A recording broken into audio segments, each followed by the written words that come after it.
Hey, She Slayers, and welcome to another episode of She Slays a Day podcast. I am your host, Dr. Lauryn Brunclik, and today we are featuring my co-host, Kirby Brunclik. I almost gave a doctor in front of there, too. I'm like, fuck you. I'm a feature, I'm a co-host, I'm also a doctor. I'll take it. No, I didn't say the last part, but I have accepted, I've come to terms.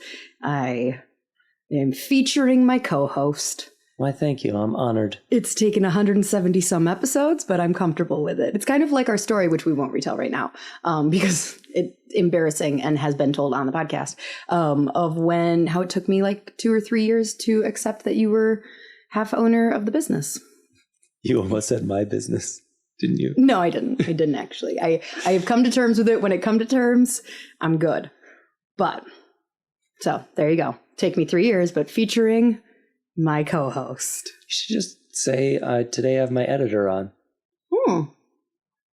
No. I'm your producer more. And there's actually a fair amount of podcasts that have the producers on. Like Joe Rogan, you hear Jamie all the time. Yeah, he shouts at him in the background. I would love that. But do you know how annoyed I would be? Because I'm not really a fact checker. I would rather just be like, I don't know. You're going to have to fact check. Oh, there's so many times where I'm like editing where I'm just like, I don't think that's true. Or I don't think she got that right. And I'm just like, I wish I could just Google and like. The nice part is nobody really expects me to have it right. Or do they? No, I don't think they do. I think you've established your brand as not like I'm going to nail everything and have it be perfectly correct. Like you can't even get colloquialisms right. So I'm getting better. I think you are getting better. The can is in the garage. Made that one up. I'm just going to get that one going viral. Really? I couldn't tell. So the radio was on the radio was on my car the other day, which I never listened to the radio. And it must have been tuned into some like cities DJs or whatever. And they were talking about like Gen Z slang.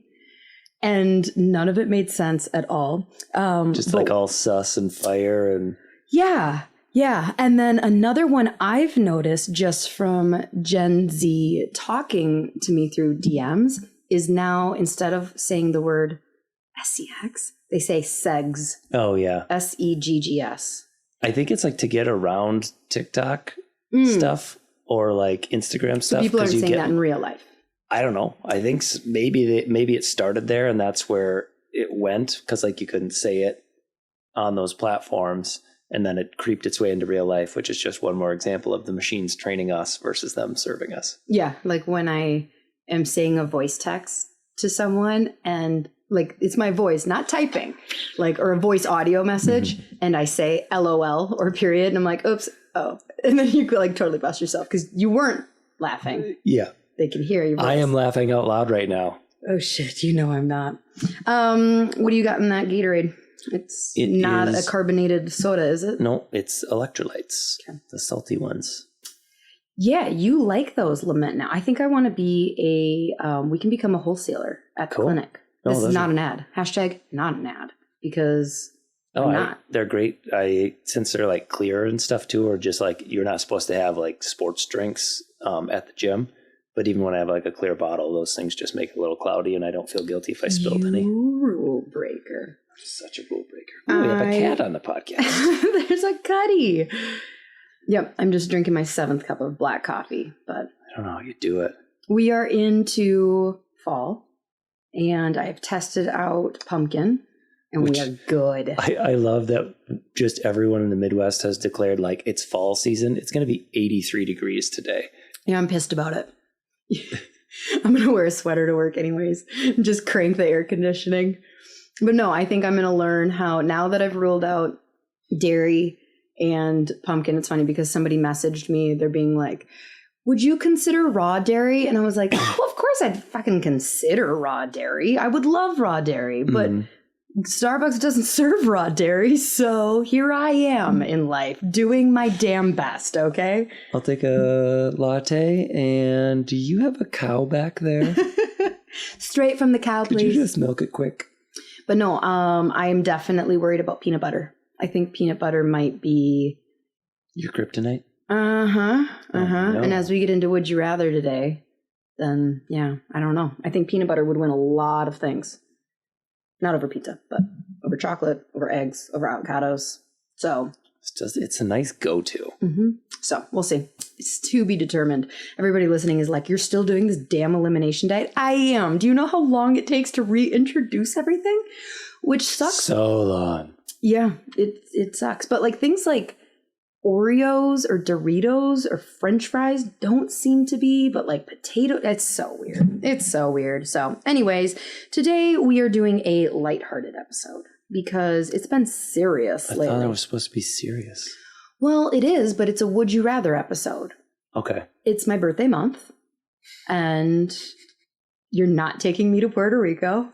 No. I didn't tell you that part of it, did I? Or did I tell you that last night? That was actually also what happened, is I filled in the blank. You brought up Journey. Okay, quick backstory.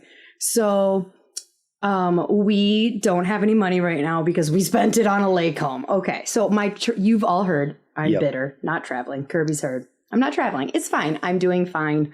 I understand it is the responsible decision. So last week, I'm still in bed. Kirby's in the kitchen grabbing coffee and his phone buzzes. I roll over to see what time it is and I see a half text from my mom that says something like, hey, I talked to my boss and so I don't want to read the rest of the text because, oh my gosh, I might have spoiled a surprise. So then I roll over to mine. I'm like, oh, I don't have a text. So she didn't group text. Oh my gosh, Kirby has something planned. We are going somewhere. Then, and I'm like, all right, play it cool. Then like the next day you're like, we need to get your passport. Or it was like around that time you were like, we need to get your passport photo taken. It expires soon. And I'm like, yeah, we do. Then semi out of nowhere, not really. We were talking about as a family, like a Fleetwood Mac concert. They're not touring. Don't get excited. And Kirby just like whips out his phone. I wouldn't get excited if they were touring.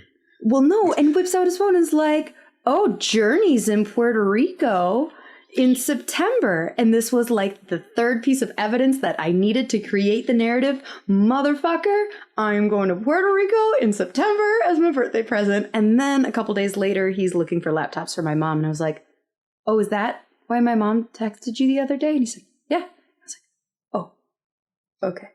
Also, you don't need a passport to go to Puerto Rico, do you? That's a damn good point. But anyway. Also, your passport doesn't expire until like January. You know what? Whatever. It's my birthday month. We're doing a lighthearted episode. I didn't mean to get off course. Yeah, we've just been heavy with systems and procedures lately. Mm-hmm. It's been a minute since we've done. I think the last fun episode we did was like the Christmas one 2 years ago. Didn't you do something with Frozen 2? No, that's not fun. You have to like be insightful and shit. Oh. It was Encanto was the most. Encanto. Encanto. Encanto. Yeah, well, I'm glad you weren't on. No, the last time you and I just did like just jotted it the whole time. So the brother is Bruno.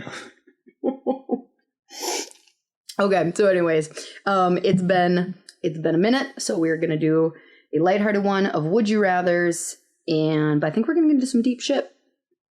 We'll see. Before, let's do a listener highlight. Sounds good. Okay, this one is from Brandy Simmons. And she says, hey, Dr. Lauryn, I love your podcast and listen to it religiously. It seriously helped me so much through my first year in practice.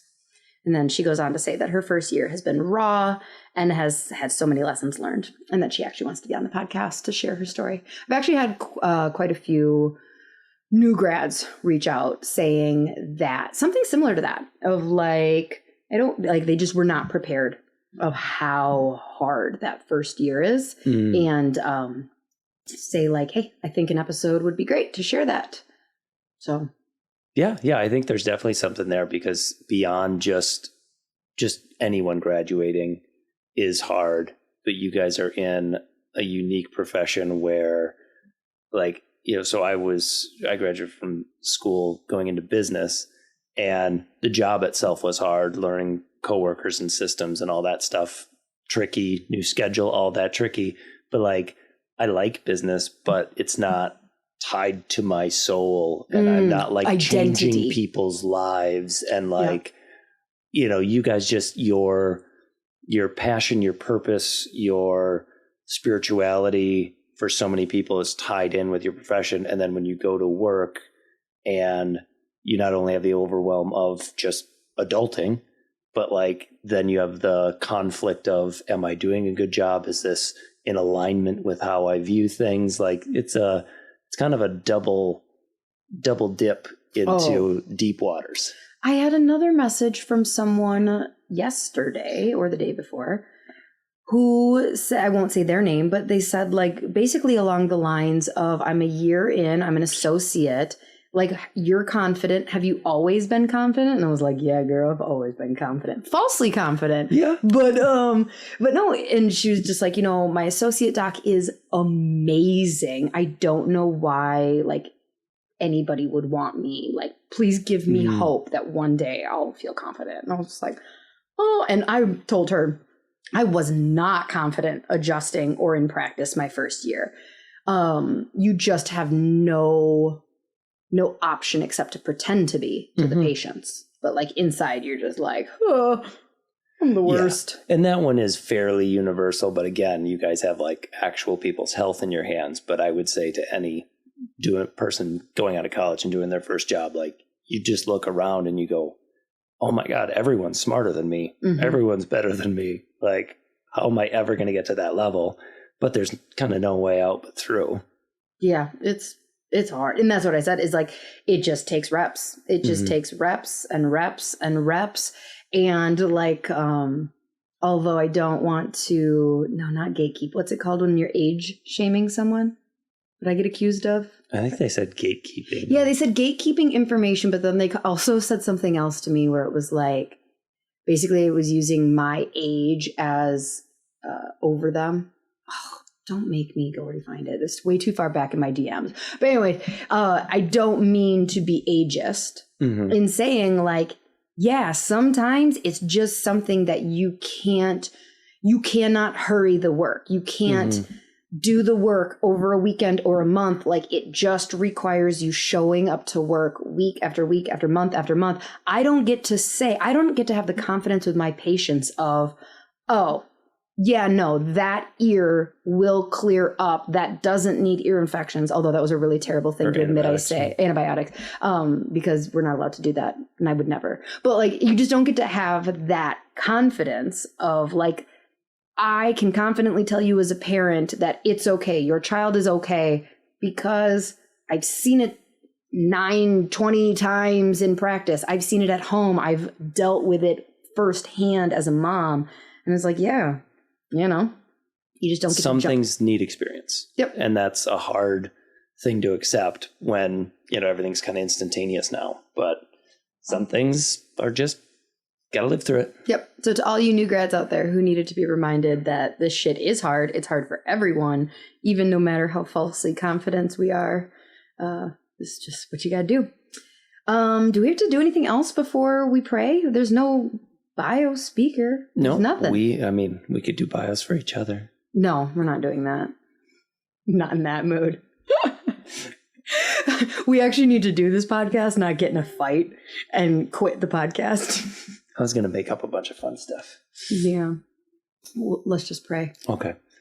Dear God, thank you for bringing us together again on this cool platform where we get to connect with amazing people and hear what's going on in so many people's lives and hopefully respond and adapt so that we can help them even more. Help us to have fun today. Help us to find out something about each other and about ourselves and hopefully do something that is relatable or interesting that other people can connect with, because it's all about connection with each other and with you. In your name we pray. Amen. Amen. Okay. So do you have your would you rather questions memorized, or are they, they're in front of you. Okay. Do you want to go first? But you need to start with something lighthearted. Like I need to be warmed up here. Hold on. I was throwing a cat. He's going to come back. I didn't close the door. Do you want to go close the door? Yeah. Hold on. Phil, stretch.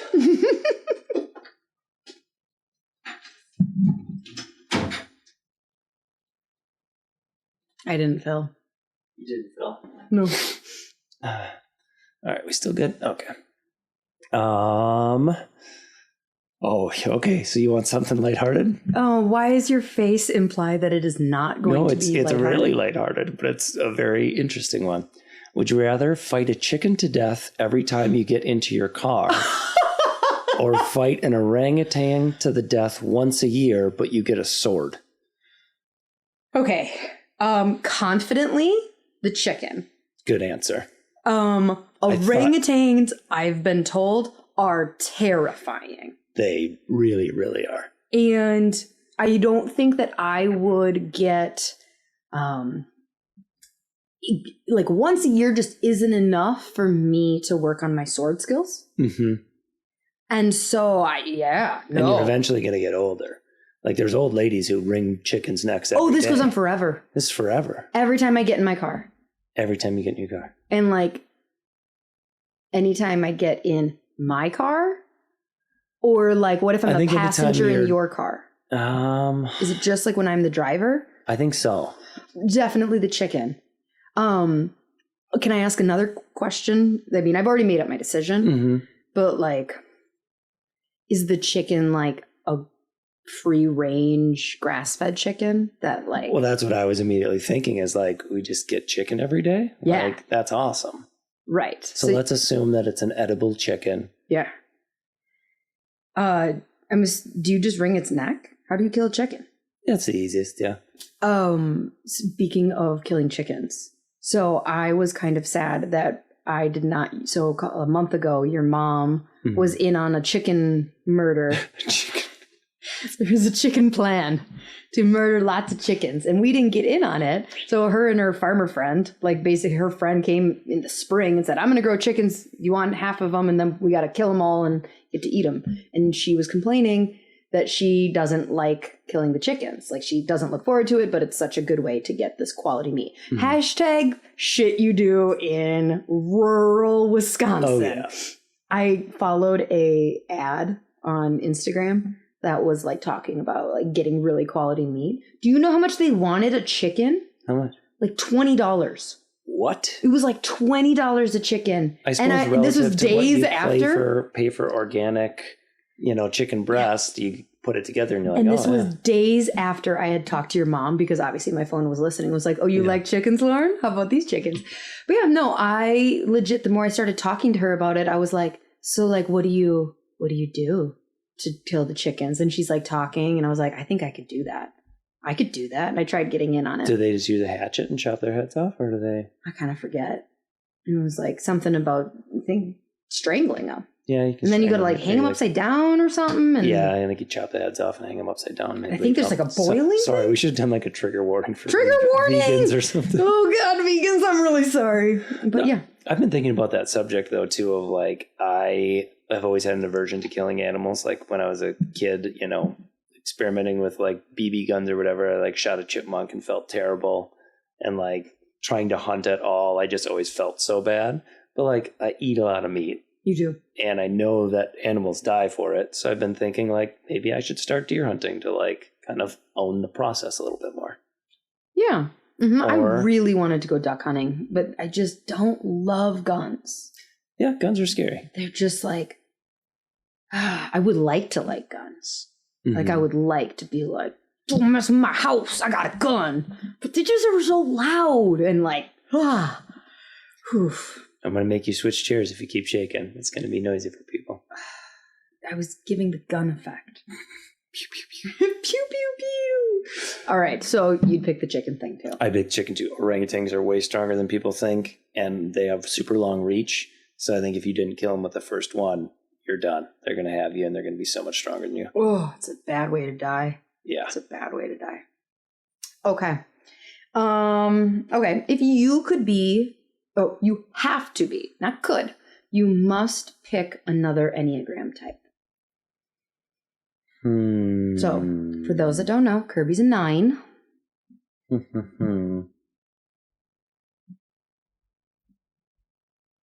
The easy answer, I think, would be probably like a 7, so that I could be like lighthearted and fun. And like not worry about things, because that's like a thing I do. I feel like there's a lot less anxiety in that one. But I don't love that one because of the way I connect with girls, and I try to teach them emotional intelligence. So like thinking that it would be hard for me to like access my feelings, and knowing it's difficult for you to access your feelings, I feel like that's a selfish pick versus. I mean, that's a good clarification question in this. So I'm assuming I'm going to stay a 3 and you're going to be a 7. Yep. Holy shit. Would we just like blow things up? We would absolutely be going to Journey in Puerto Rico. I can tell you that. We would not have had any money. We would still have student loans. So no, I think I might go with an 8. Wait, whoa, you said 7. No, I said the easy answer would be 7. Oh, and you think an 8 would teach emotional intelligence better than a 7? The healthy 8, or if I am an 8-wing 9, I still have a chance at it. That's true. And I would be able to. And you're a 9-wing 8, right? I think so too. Yeah, I think there's a sense of like justice, and you might be I think you're like 70% 8, 30% 1, but yeah. Yeah. So I think I might go 8-wing with 9. Yeah. That's kind of cheating, saying, oh, I'm a 9-wing 8. I'm going to pick 8-wing 9, but I will allow it for the sake of us moving on. Would you like to know my answer? No, it's not your question. Oh, I'm going to answer it. Just get going. Well, wait, what were you going to say on the well? I was going to say with the 8 thing, it's not only like I want to retain some part of myself, but one of the things that I find as my biggest shortcoming is an inability to stand up for myself, or like that feeling that I like just kind of feel things or just keep quiet about myself to get along. So I think it would be interesting to live more on the other side of things and see what that's like. Yeah. I'm glad that you elaborated that, because I could see that for sure. I thought about this quite a bit. Sure, I can tell you with confidence, I'm going to offend a lot of people here. No desire to be a 2. Ugh. 4, sorry, bestie. No desire to be a 4. 5, mwah. 6, meh. 7s, okay, maybe. 8s, 9s, hell no. 9s might be one of my number 1. So I came down to either a 1 or a 7. Okay. Now you'd think from everything I talk about, how often I reference how much I love 7s, that I would have picked 7. But I picked 1. I know. Here's why. I'm pretty sure 1s go to 7 when they are healthy. Okay. So I would get the healthy part of the 7 still, but I would get, I'm hoping, the organization and detail orientedness of a 1.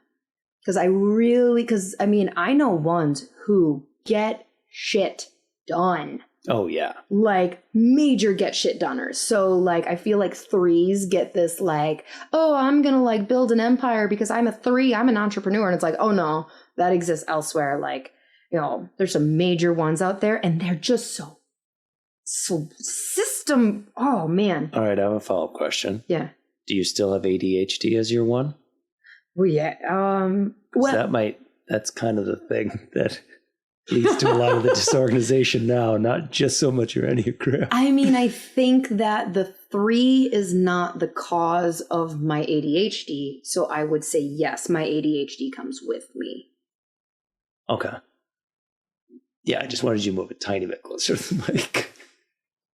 Yeah. So why? Do you think if I was an ADHD 1, I wouldn't be? But the thing is, I don't know which wing I would want. Ugh. Yeah, I think you can get a lot of the dissatisfaction of the one of like the perfectionism comes from that you feel there is a right and wrong.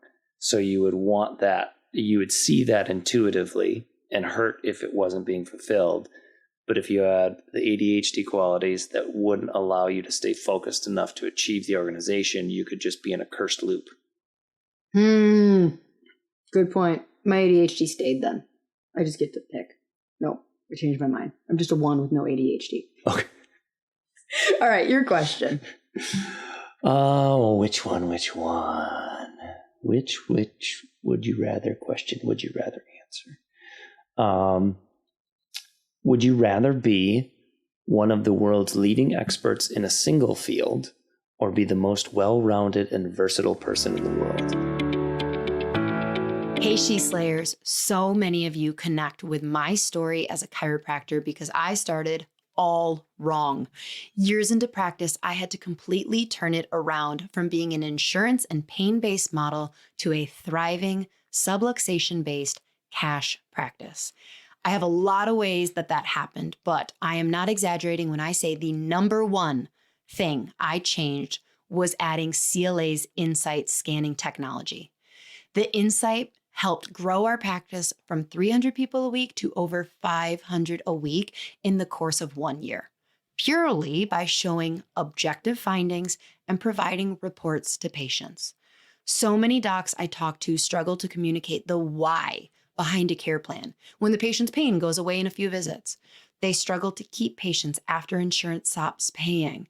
They don't know how to explain why a kid benefits from chiropractic care, even though they have no symptoms. They don't do progress exams because what am I going to do to show the patient progress?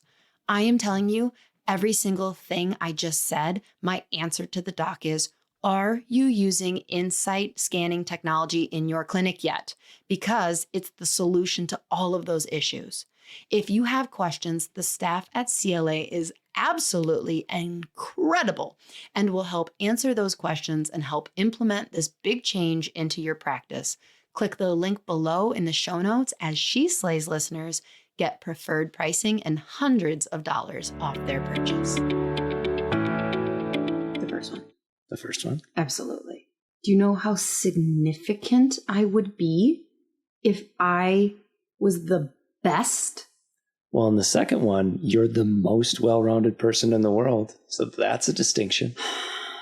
I am trying to think of all the well-rounded people I know, and they are not famous. Like Beyonce, well-rounded? No. Jamie Foxx. You can sing, dance, rap, no. do stand-up comedy, There's a difference. act, There's play a difference sports. between being well-rounded and like multi-talented. You didn't say, would you rather be amazing at 6 things or amazing at 1? I get what you're saying. Yeah, well-rounded. Like I think of like you when I think of well-rounded. Like you're driven, but not so much because you're spiritual. And you're spiritual, but not so much that you're religious. You're a kind dad, but a strong dad. Like you work out, but it doesn't define you. That's what I think of well-rounded. And I think, wow, when I think well-rounded, I think grounded and like really balanced mentally. That makes sense. And I did not choose that answer. I'm curious about one of my later ones, but okay. So we're in a blank open playing field here. Being the world's leading expert in a single field, is it chiropractic or magic wand? You could pick. No, it's not chiropractic. What is it? I don't know. It would be, oh man, a single field. I'm gonna have to think on that one. I'll just like randomly interrupt later in the episode and let you know. What you'd be well-rounded? Is that what I'm assuming? Yeah, I think so. Like, I mean, assuming I always see things that other people can do, and I'm like, oh, that seems like I'm very curious. So like, someone's like an outdoorsman, I go like, oh, I want to like know how to make a fire and build a primitive shelter. But then if someone's like, I'm a physicist, I'd be like, oh, I want to understand that better. So I think like in those ways, plus all the things you said of like, I want to work on my physical health and I want to work on my spiritual health and I want to work on being more ambitious and also understanding why I have ambition and not let that get out of control. Generally, Stoic philosophy isn't about like it's kind of rounding the edges off. It's equanimity of like, don't let your highs get so high, don't let your lows get so low. This too shall pass in both directions. So that equanimity term is actually very hard for me to say. The only reason I said it even remotely correctly is because I just heard you say it. But the first time I heard it was in Ed Milet's book that I read like a month ago. I'd never heard that term before in my life. I think I said it to you on a podcast that we recorded together. No, honestly, what happened is you probably said it and I didn't know what it meant, but I felt too embarrassed to be like, hey, what does that mean? Okay, this is the thing that happens. What age do you, this is a hard question for you because like you're really, really smart, but like at what age is it not like socially acceptable to say, I don't understand what that word means? Oh, I think it's fine at any age. I mean, I think it's more like the social situation. Do you know how much courage that takes, though? Because, I mean, I do it sometimes, for sure. Mm-hmm. But, like, you just feel like, what does that word mean? You feel like a child. Well, and the scary part is you might say it and it could cause where you think like, oh, I'm going to be really vulnerable and ask this question. It can actually cause embarrassment in the person who used it because like they may partially be using it in context correctly in a way that they heard it before. But if they're like, can you define that for me? I don't know. They might be like, are you calling me out right now? Because I actually don't know either. So really cancel culture, you jerk for asking me what the word that I said meant. Okay. I still have not figured out what I would be the most significant or the best at. Just because like I'm trying to think like everything would be so frustrating. Like everything would be so like if I was the best in the world at solving clean water, like nobody would care as much as I did. Mm-hmm. And like, everyone would always want to ask your opinion or tear down your ideas or. And just like people are so mean. Mm-hmm. So like, let's say that I had the solution to childhood cancer because I was a medicine person. I'd have a bunch of people being like, well, you guys all caused that cancer. And I'd be like, yeah, I know. The chiropractor never went away. Yeah, I mean, like being at the top of anything, puts a target on you. So I'm still going to say thinking about that well-roundedness? No.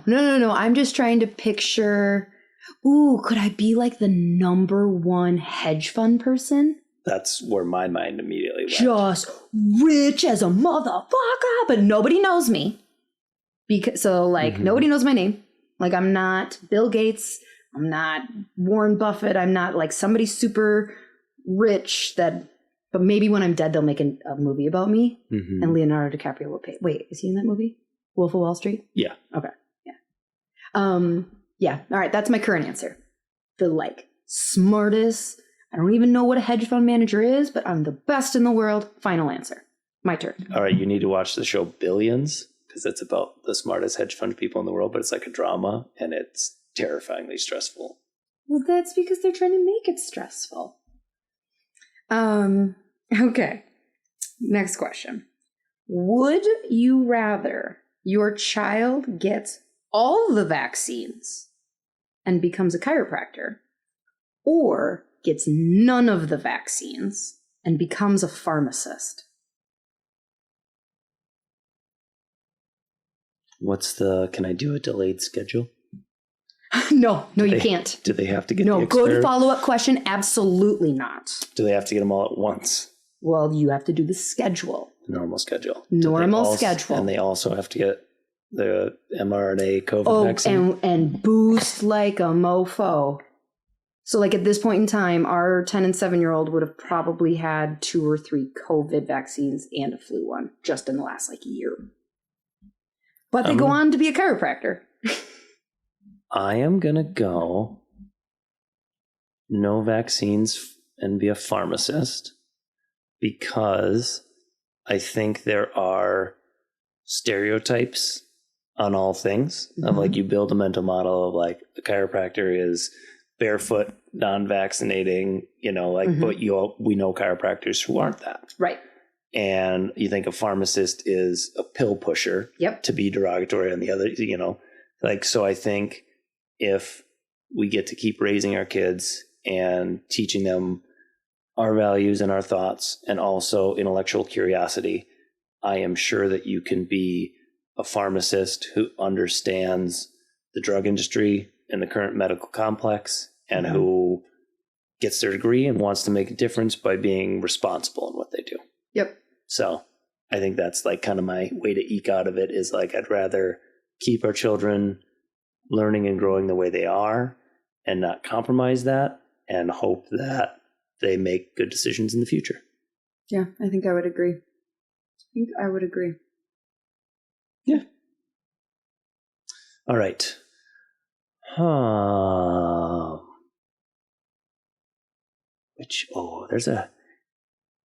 Would you rather give up social media or eat the same dinner for the rest of your life? Okay. Can I ask a question? Mm-hmm. When you say the same dinner. Exact same. So Like, we're not talking taco pizza one night, pepperoni pizza the next. No, if you pick pizza, you are going to pick one and like the same. Like if you say, I like Kids Corner pepperoni pizza, you get Kids Corner pepperoni pizza every night. What time stops being lunch and starts being dinner? You can control the portion, but you must eat this item every night. Oh, you can't intermittent fast dinner. No. When you say social media, do you mean like my clinic doesn't have a Facebook page? No, it has a Facebook page. You can never look at it or touch it. Will I still make videos that people will put on it of me talking? Does YouTube count as social media? Just trying to think of like... Well, no, like if I made a video for Facebook Mm-hmm. and my team put it up, is that still allowed? I think so. Would they be able to report how that video is that's performing? The feedback loop of it. No. So you can make content and they can give you some direction, but you never get to know any likes, any comments, no personal use, no Instagram, no TikTok, no Facebook. I still have a podcast? Yep, that's not social media. Huh. But no one can DM you and tell you that you did a great job. And I can't make reels? You can make videos, but you won't get to like see the trends or... But I can't eat pizza every single night. You can eat a little slice. Okay, so just like a little slice of pizza every night. This is hard. Oh, it's a coin flip. I don't know. I think I'm gonna eat the little slice of pizza. Oh my God. Can I eat more? So like if I say so here's the I'm modifier allowed to too. eat 1/8 of like a DiGiorno pizza. It will go with you everywhere. The pizza. So if it's by magic. Oh no! But if we have a reservation at the French Laundry, but Kirby, and everyone I can't around take pictures of the French Laundry and post it on social media. No, I'm kidding. Okay, yeah, you bring up a good point. I guess Thanksgiving, everyone's having dinner. So again, to clarify, I can't just eat the little slice of pizza and then more food. That is all I'm allowed to eat. Is your dinner. All right, So like, I have if to you give are up eating social food media. after 4 p.m., it is. Well, I could just make our French Laundry doesn't open until 4. All right, fine. Getting rid of social media. It's no big deal. I don't know why you'd even ask. It's not a big deal. Fine, it's gone. As she checks her phone. It's deleted. All right. I'm not even going to ask you. I'm not even going to, yeah. But if you did have to eat, follow up, if you had to eat the same thing, so everything you just put me through, what would that be?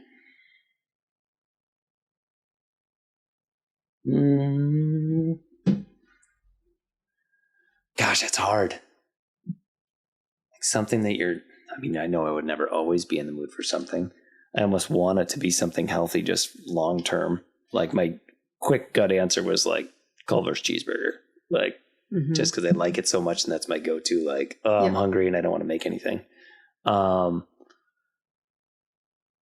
I think I would try to, if I was going to go that way, outsmart the game and pick something like a salad.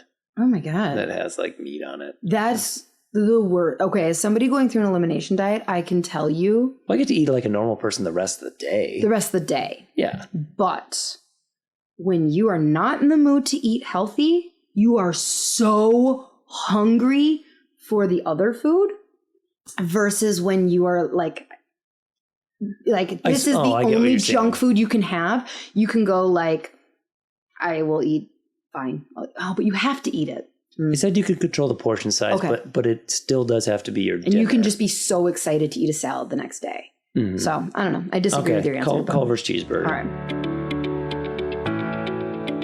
Hi, friends. I wanted to take just a quick break from the episode to make sure you all know about the cool stuff we have happening over on Patreon.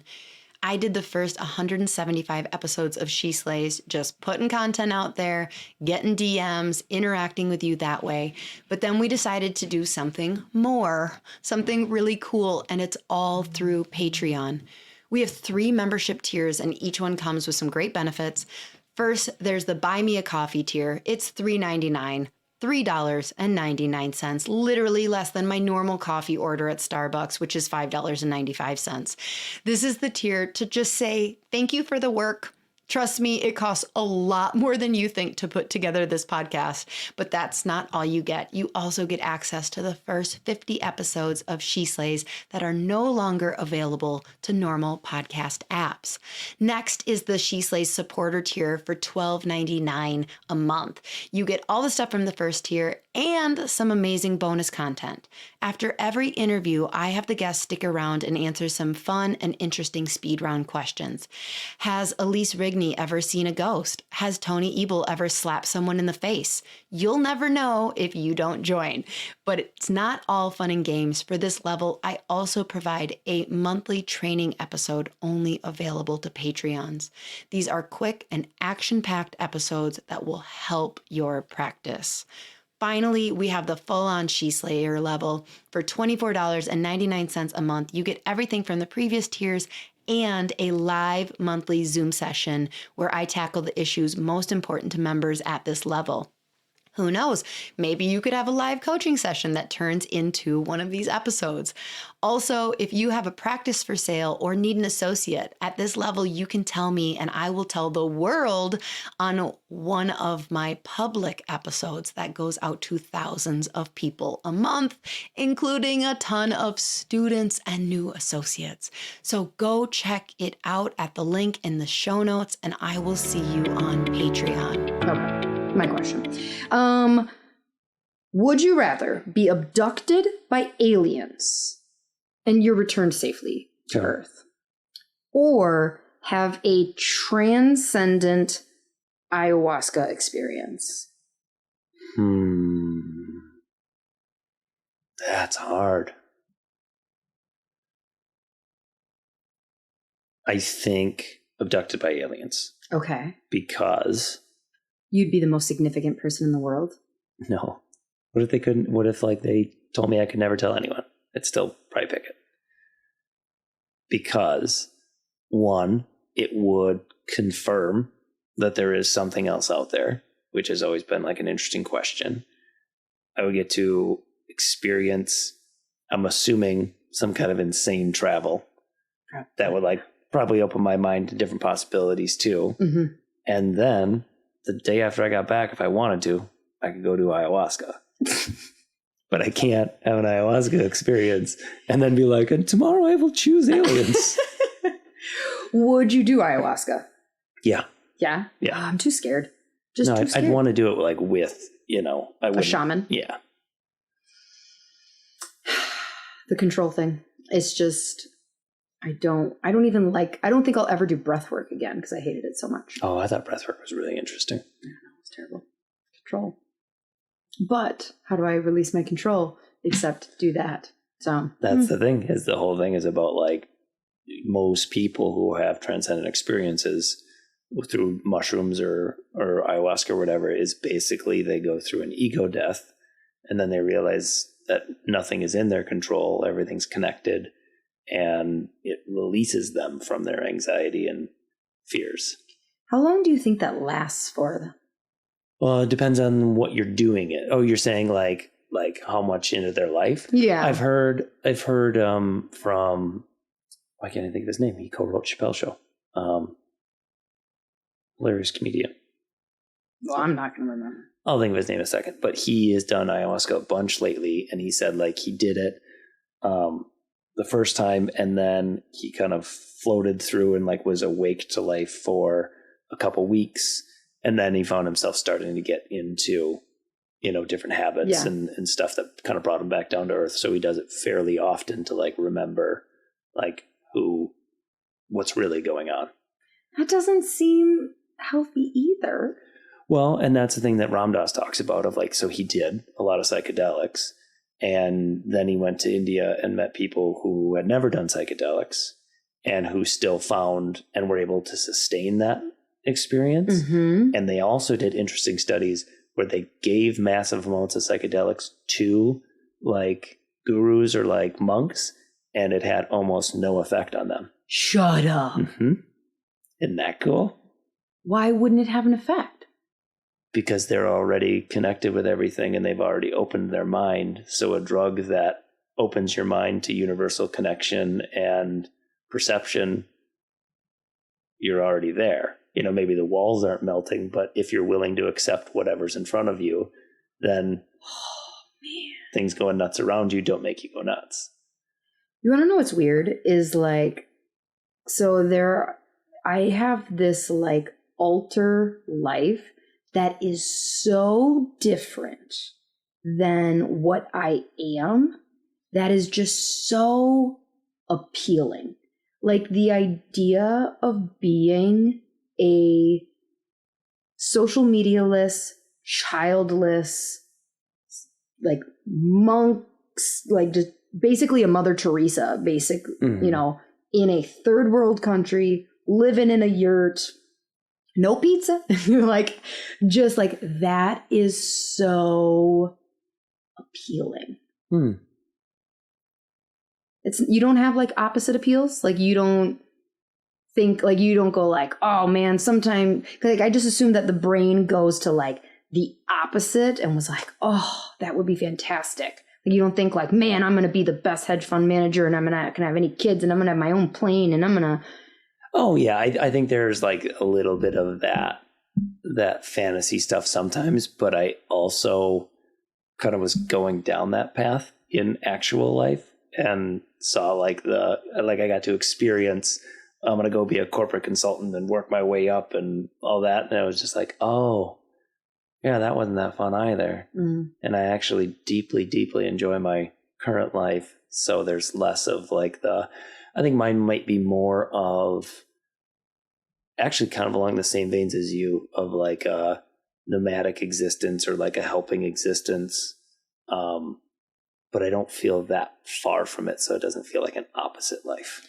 Yeah, it's almost like, well, and I feel like, I don't know, is this a little bit of what Gen Z is doing, of just like disconnecting from things that like, you know, just really we have a whole system established to kind of put you in, and you kind of go through the meat grinder because it serves the meat plant. Like, and if you just go like, oh, I'm just going to walk by and not even enter that. Yeah. I think that's probably the attachment, is I realize so much how I am in the like 401k and grow your business and save for retirement and college and get the nicer car and get the nicer purse and go on vacation. And it's just that like, other party is asking for what? Yeah. For what? Mm-hmm. Like, yeah.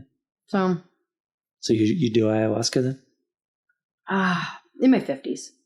I'm going to do a lot of drugs in my 50s. Okay, before the would you rather, would you pick aliens or ayahuasca? Aliens. What if the aliens make you do ayahuasca? That sounds like a story I would only agree to do if I could tell the story on the podcast. Aliens, but you can't tell anyone about it.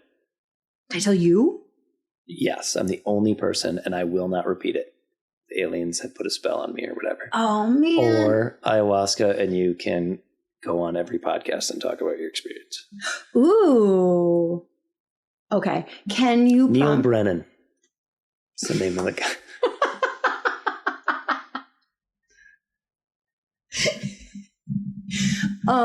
Can you tell me, do I shoot my pants in my ayahuasca experience? You do, but you don't have to tell anyone that part. Oh, but you know I will. I'll do anything for the joke. I'm going to do the ayahuasca. All right. We're learning a lot about where your priorities lie.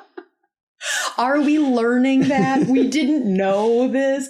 I mean, you know how fun it is for me when like all the attention is on me and I'm like, I have a great story. I love telling great stories. Yeah. One day we'll, yeah. How are we doing on time? We have time for one more each. One more each? Okay. So this one is interesting because it's not just about notoriety. Would you rather? Hold on. What does notoriety mean? Notoriety is like being known, like being noteworthy, having people know who you are. Oh, okay. I'm glad I didn't embarrass you right there. Oh, no, that's fine. I knew you knew what it meant. But... So, would you rather have instant enlightenment, like kind of like Ram Dass, Pema Chodron, Eckhart Tolle style, like you're all the way there, you see it, you're zen, you're chill, or $10 million? Oh, ooh, woo, woo. I thought you were going to say instant notoriety. Like I was like instantly. No, I said it's not. I said it's not about that. Oh, I wasn't listening. So like one of the options. I got distracted because you said a word I didn't know. Mm-hmm. Oh, because I just want it to be known that I was going to choose enlightenment over notoriety. Okay. I was. I mean, all those super enlightened people are super noteworthy and famous too. So. Right, but like it's not how I interpreted that. Like, oh, you would become Ramadas. Yeah. Like I thought the question was going to be, would you rather be instantly well known and famous or enlightened? And I was going to say enlightened. Ha! You didn't see that coming. But instead, you asked if I wanted $10 million or enlightenment. I'm assuming I can't have both. Can I, in this scenario, say I'm going to choose the $10 million, but I'm going to spend $1 million of it on me going and getting enlightened for a year in Bali? Bali, huh? Yeah. The enlightenment capital of the world. Well, I'd like do day trips to India and Nepal and stuff. Oh, okay. Yeah, you can say that. But I'd have to go find enlightenment versus like get it. You know, like a lot of paths to enlightenment involve giving up worldly possessions, right? I know. I'm gonna say the money. Shit. I just wasn't prepared for that question. I was not prepared. That's actually the only one on this list that I didn't borrow and adapt. Like that was one I just straight up wrote, going like, I wonder what you'd say to that. You didn't know. I didn't know. I mean, it was a hard decision. Mostly. It was kind of a hard decision. What would you choose? Enlightenment. Yeah. It's just that connection, that knowing, like that's what I spend half my time seeking. So if I could have it, my one worry, in my defense, I'm still going to seek enlightenment with the money. Like I'm not going to, can I take the 10 million and then allow you to be the enlightened husband? And then like, you just come home one day and I'm burning all the money. Oh shit! I see the truth. And that honestly is one of my like concerns is with all these people. So like Pema Chodron, is a monk, and I don't think she has a family. Eckhart Tolle, as far as I know, doesn't have a family. Ram Dass doesn't have a family. So the one thing that I worry about is like, if you see the truth and if you see that everyone is connected, like, would the people around me be able to learn? Jesus didn't have a family either, like. But those people didn't abandon their family, right? They just never had one. Yeah, but. Because they were so selfish, they were working on their own enlightenment. But like, so say I see everyone as interconnected people, and the person walking by, it has just as much value as anyone else. Like, do I alienate my family, or do they learn from that? And like, I don't know. That's the scary part about it is. That is literally what went through my brain before I decided to take the $10 million. And I was like, I love you so much. I can't risk that. Well, you're going to take that year off in Bali away from me. Yeah, that's a good point. You're right. You're right. All right, what's your last one? Okay, my last question is, if you had to relive the year 2020 or your junior year, or your worst year of high school. Junior year wasn't my worst year, but like your least favorite year. Probably freshman or sophomore, probably freshman. Okay. which one would you relive?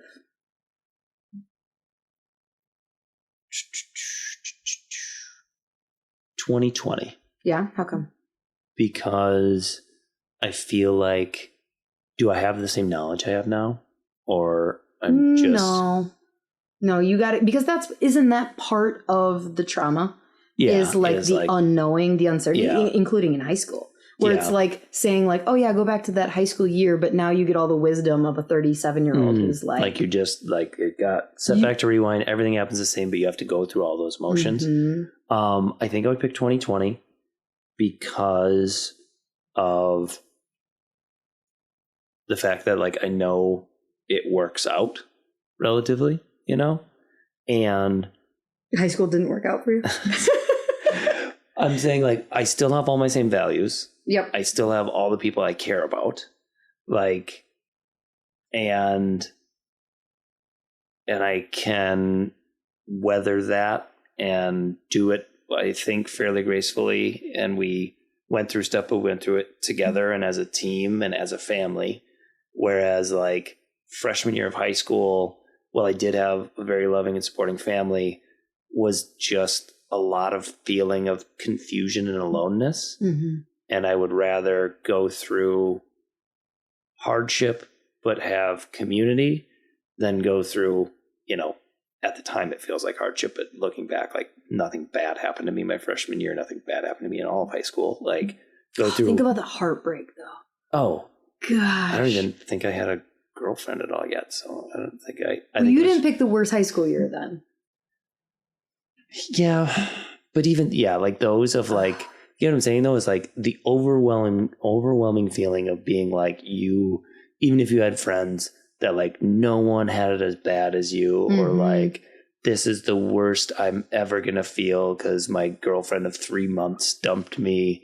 Like, those extreme feelings with no structure behind them and no, like, feeling of, like... No wisdom. No wisdom at all. Yeah.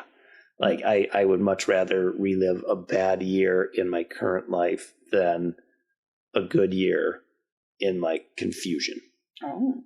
Yeah, maybe I should have phrased the question that way. Like, the worst year of your adult life or the best year of your pre... Yeah, you can include college in there. That one I might switch. Yeah. Okay. Yeah, valid. All right. That's all we got. What would you pick? Well, the first question or the second? Worst year of my adult life or the best year of my, like, school life? Or worst and worst? Both. Worst and worst, I would relive 2020. Yeah. Agreed. I think that, like, the older you get, the wisdom and, like, having a stable marriage and, like, family really does help that. Mm-hmm. Of, like, I would rather go through chaos with wisdom and my spouse than no wisdom and a teenage dirtbag. As far as best year, worst year, definitely my best year. Yeah. Yeah, for sure. I would relive my best year as a kid than my worst year as an adult. So. Yeah, for sure. All right. Well, there we go. Happy birthday to me. Is this going to air on your birthday? No. Or just because it's your birthday month? It's my birthday month. Happy birthday month. Thank you. Thanks for my trip to Puerto Rico. I got you 29 cupcakes and you get one every day until it's your birthday. Shut up. All right, Cheese Slayers. I hope that you had a nice, lighthearted time. Go back to your serious life. Stupid dummies. They chose the $10 million, not enlightenment. I would love if you were playing along with this to shoot me a message, shoot me a DM. Oh yeah, I love that when you're playing in like a group and then someone like brings up something like really cool that's outside the box and you're like, shit, yeah, that, what they said. They're send better. us a DM and we will answer it. And until next week, bye. Bye.